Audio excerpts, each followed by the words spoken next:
মোহাম্মদ রাশেদুল ইসলাম রাশেদ, সময় 5 মিনিট।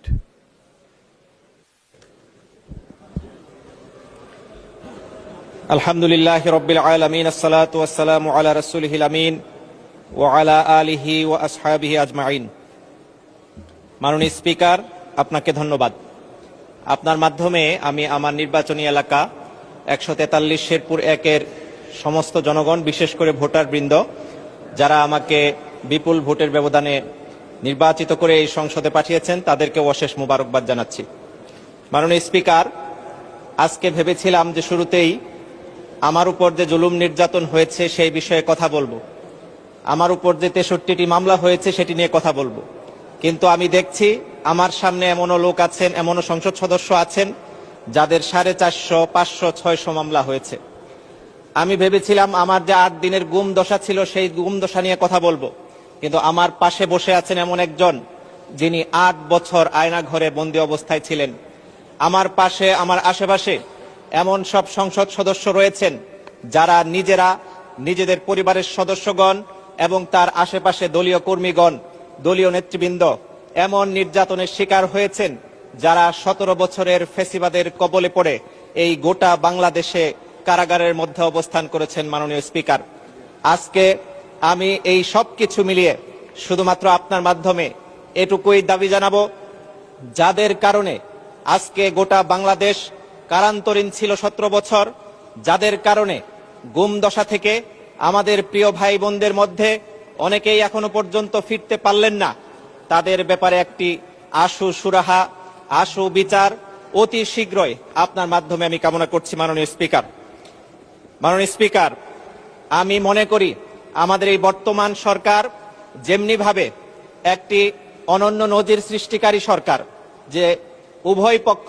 আজকে treasury bench এবং বিরোধী দল উভয় পক্ষ আমাদের এই দেশের কল্যাণার্থে কাজ করার জন্য শপথ নিয়েছে, কিন্তু আমরা দেখছি বিগত ফ্যাসিবাদী আমলের যে চেতনা, যে চিন্তাধারাকে সামনে রেখে আমরা দুঃখ পেয়েছি, কষ্ট পেয়েছি, এই সব নতুন করে আবার আয়োজনের জন্য উদ্যোগ নেওয়া হচ্ছে। আজকে বিচারকদের শোকজ করা হয়েছে, সেনা হেফাজতে অপরাধীরা এখনো পর্যন্ত রয়েছে, এখনো পর্যন্ত ফেসবুকে পোস্ট এর মাধ্যমে গ্রেপ্তার করা হচ্ছে, এসব কিছুর কোনো প্রতিকার দেখছি না। মিডিয়ার কন্ট্রোলের মাধ্যমে আমাদের এই দেশের সাংবাদিকদেরকে নিয়ন্ত্রণ করা হচ্ছে। এখন টিভির 5 জন সাংবাদিককে কি কারণে শোকজ করা হয়েছে, কি কারণে তাদেরকে বের করে দেওয়া হয়েছে চ্যানেল থেকে, এই সব কিছুর সুরাহা যদি স্বরাষ্ট্রমন্ত্রী বা মাননীয় আইনমন্ত্রী ব্যবস্থা গ্রহণ করতেন তাহলে হয়তো ভালো হতো। আমরা দেখছি ঠিক একইভাবে মেটিকুলাস ডিজাইন নিয়ে আলোচনা চলছে। আমাদের এই সংসদে একজন সদস্য আবেদন বলছেন ট্রফি মাননীয় প্রধানমন্ত্রী তারেক রহমানকে বিগত সরকার প্রধান আগেই দিয়ে চলে এসেছেন। এভাবে যদি ট্রফি দেওয়ার কথাগুলো আমরা আগে থেকেই জানতে পারতাম তাহলে হয়তো আজকে আমাদের চিন্তা ভাবনা করতে সহজ হতো। এই মেটিকুলাস ডিজাইনগুলো যদি এভাবে এই বাংলাদেশে চলতে থাকে এখনো নতুন করে, তাহলে আমরা মনে করি যে ফ্যাসিবাদের আবার নতুন প্রতিধ্বনি আমাদের এই দেশকে আবার নতুন করে ভাবাবে। মাননীয় স্পিকার, আমি এজন্য বলছি আপনার মাধ্যমে এই ব্যাপারগুলোর একটি সুরাহা আশু চাই।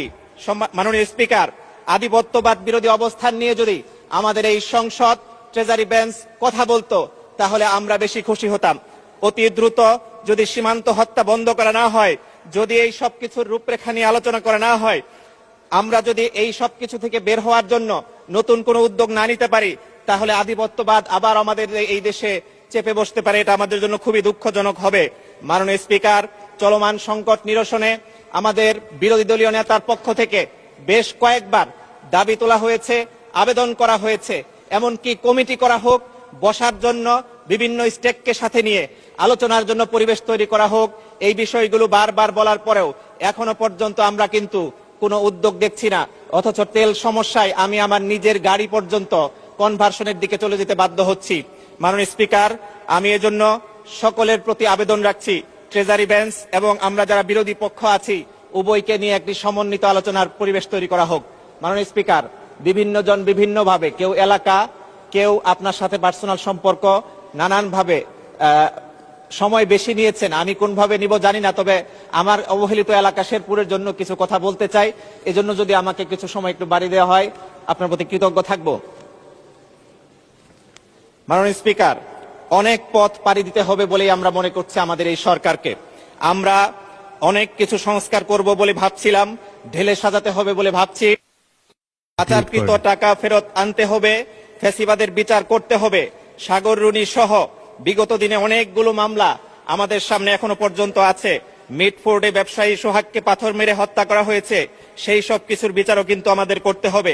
আমাদের এরকম অনেকগুলো সংকটকে যদি আমরা এখনো অ্যাড্রেস করে সামনের দিকে আগাতে না পারি, তাহলে আমাদের এই দেশ আবারও পিছিয়ে পড়া দেশই থেকে যাবে। মাননীয় স্পিকার, আমি আমার প্রিয় শেরপুরের জন্য শুধু এটুকুই বলবো, যেখানকার 70 ভাগেরও বেশি রাস্তা কাঁচা, হাসপাতাল আছে কিন্তু বেড সংখ্যার চেয়ে অনেক বেশি রোগী উপস্থিত হচ্ছে, চিকিৎসা নেওয়ার জন্য প্রতিদিন মানুষ এসে ফিরে যাচ্ছে। রেল লাইন নাই, মানসম্মত পৌরসভা নাই, বিশ্ববিদ্যালয় নাই, মেডিকেল কলেজ নাই, কলেজ আছে সব বিভাগ নাই, বিভাগ থাকলেও মাস্টার্স নাই, স্কুল মাদ্রাসার অপর্যাপ্ততা আছে, ইবতেদায়ী মাদ্রাসাগুলো ধুঁকছে।